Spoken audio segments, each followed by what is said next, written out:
Hey everyone, I'm Carson Hadlock and welcome to Carson Studios. In today's video, we're talking about exposure. Alright, let's get into it. So let's start with what is exposure? How much light is being let into the camera? I want to note, you never want to use auto in this portion, okay? Every single setup and scene and area, every single lighting thing is going to be different. And so even if it's just by a little bit, it's going to be different. And so when you use auto settings on your camera, it looks different for every shot, and it looks weird for some shots, but okay for others and great for one. And that you just don't want that. So you guys need to learn how to get proper exposure so you guys can get the best image quality possible. And that's what we are going to be discussing today. So we're going to be talking about the three main things when it comes to exposure. And this is going to be shutter speed, f-stop, and ISO. And so we're going to break down what all three of those are, and then we are also going to show you how to change it, at least on the Canon cameras. I know Canon cameras is pretty much the same for all of them. I know that other cameras are similar, but just know I don't have another camera besides the Canon camera, and so that's all I can show you guys. So do note that when I'm showing you, oh, this is how you do it, keep in mind that it's pretty similar for other cameras. But you may have to look up how it works for your camera. So let's break it down. All right, so the shutter speed. What is it? The shutter speed is how long the shutter, or how long the lens is letting light into the camera, how long it's exposed, how long the sensor is exposed. So an example of this is like 1/50th of a second, or 1/100th of a second, 1/2000th of a second. And it goes like a very wide range. I think like as you get smaller down to like 1/30th, 1/10th, I think 1/10th may be like the lowest, I don't know. Because every camera has kind of a different what you can go to. But also note that the longer that the shutter is open, the more light is being let into the camera, the more light the sensor in your camera is absorbing. And so if you have it open for 1/50th of a second, then it's going to let more light in than if it was open for 1/2000th of a second. See, and it also has some cool different kind of effects. If it's open for longer, it'll capture more of the movement in one frame. And so if it's open longer, it's a little more hazier.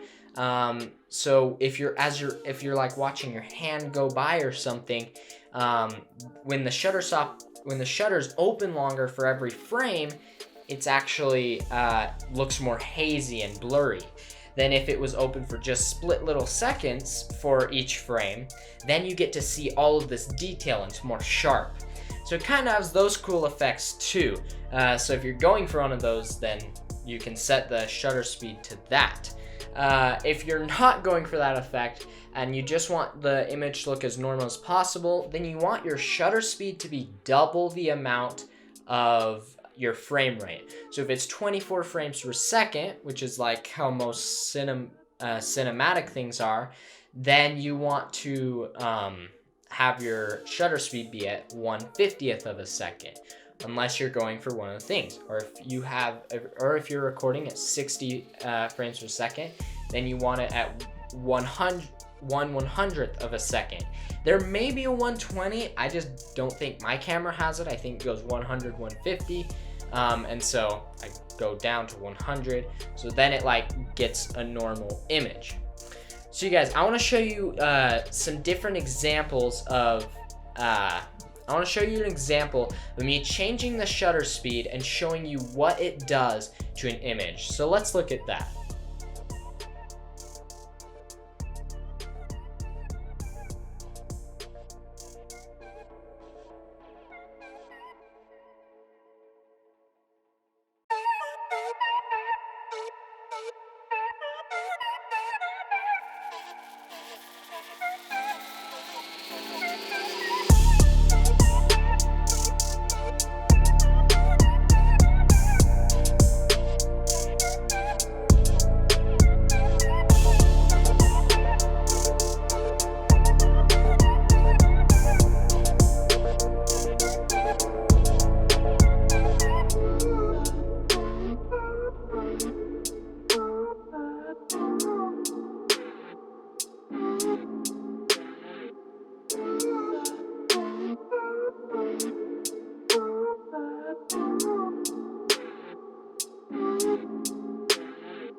All right. So yeah, adjusting the shutter speed adjusts that kind of hazy and sharp look, but also, and most importantly, it adjusts the light. So now I'm going to show you how to change that, at least on Canon cameras. And once again, it's pretty much the same for all, but maybe a little different. So I'll show you how to change that. It's super simple. All right, so now I'm going to show you how to actually adjust the shutter speed. So if we go here on our main display, just ignore the tape. That is for some aspect ratio stuff. But down here we have all of these numbers, and the 50, or that number right there, that represents the shutter speed. And so to adjust this, at least on this camera, and also for a lot of others, sometimes they have dials right here, but our dial is up here. And so all we're going to do is hope that the screen doesn't turn off like that, and then adjust the dial. And if you look down here, the number actually changes. So if we focus in, maybe if we focus on something farther away, when we started adjusting, you'll notice how that shutter speed is changing and adjusting right there. And we usually want it at 50 because of 24 frames per second, we want to double it. But unless, like, once again, if you want that hazy effect or sharp effect, you do it differently. All right, now let's talk about f-stop. This is how much light the sensor, the camera, lets in. Even though it's open for X amount of time with the shutter speed, it still will only let in X amount of light. And so that's what the f-stop is for, is to control how much light is being let in. So the lower the f-stop is, the more light that's being let in. It's kind of opposite, but it's not that hard to understand. One thing you do have to note though is that this depends on the lens, not the camera. See, the kit lens that they come with, at least for my Canon camera, the lowest f-stop is 4 to 3.5. It depends what it's zoomed in on, or like what that focal length is. And so it's somewhere there, but my 50mm prime lens that I'm recording with right now has the f-stop of 1.8, which is amazing. And so whenever you're looking for lenses, you will want to try and look and find ones that have a lower f-stop so that you can let in more light into the camera. Good thing to note. All right, now let's look at an example of me changing the f-stop. So that you guys can see how it adjusts the light coming in and stuff like that. So let's look at that, and we'll also look, after that, we're going to look at the lens, and like you can watch the lens open and close as you change that f-stop. It's super cool. Let's give it a look.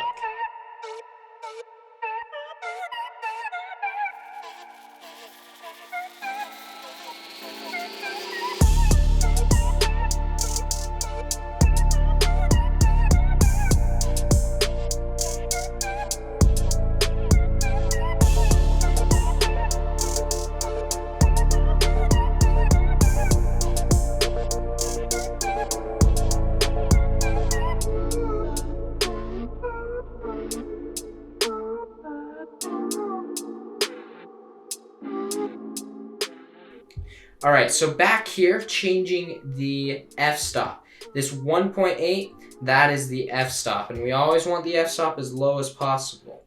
But if we have to change it for whatever reason, at least on my camera, you press down that AV button, and then you start pushing that little dial again, and you can adjust the f-stop. And you'll see as it darkens, as it closes.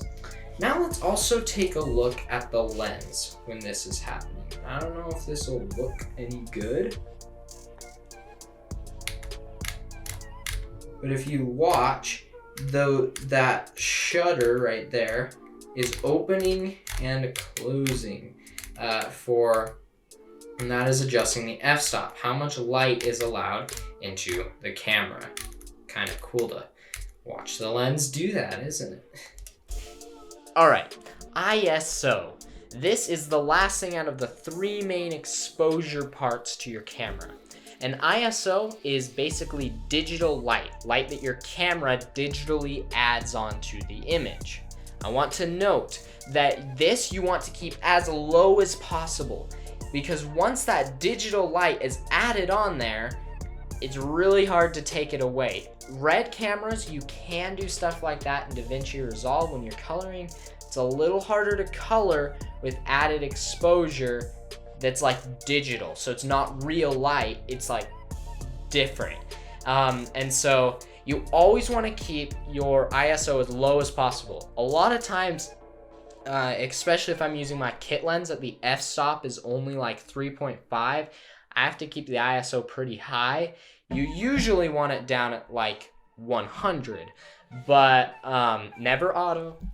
No auto. So yeah, also note to keep your ISO down as low as possible. Okay, let's look at an example of me adjusting the ISO, so you guys can kind of see that adjusting over the image.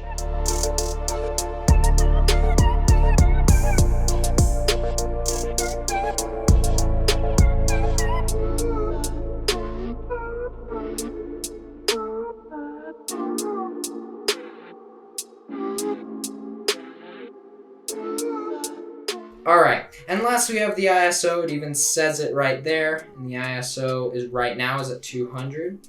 But if we bring it back at our image, all we have to do for ISO is there's this little lightning button up there that we can press, and it'll bring up the different ISOs. Once again, you can't see it. That one's auto, 100, 400, and 600. And all you have to do is just move that little wheel, and it adjusts it as it gets brighter and adding that digital light. And 200 looks the best, and look at auto, it does not, it totally overexposes it. So 200 right now for our image is great.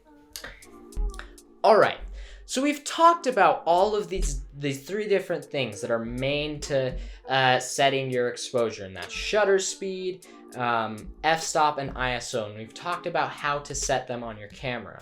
But how do you know if you've set the correct amount? Now, I want to note what I'm about to tell you is different per camera, because every camera has some sort of way that you can check. I'll show you how you check, at least on the Canon cameras, and that's pretty universal across Canon cameras. But other DSLRs and stuff, it may be a little different, but it's semi the same. So let's look at how to figure out if you've exposed your image properly. Okay, now I want to show you how to figure out if you have the perfect exposure. Now this is actually, I'm pretty sure, similar on Nikon and Sony cameras. I'm not sure about Panasonic, but you see this little meter thing down here. At least on this camera, if I hold down the picture button, a little line pops up down there, and it tells me if it's underexposed or overexposed.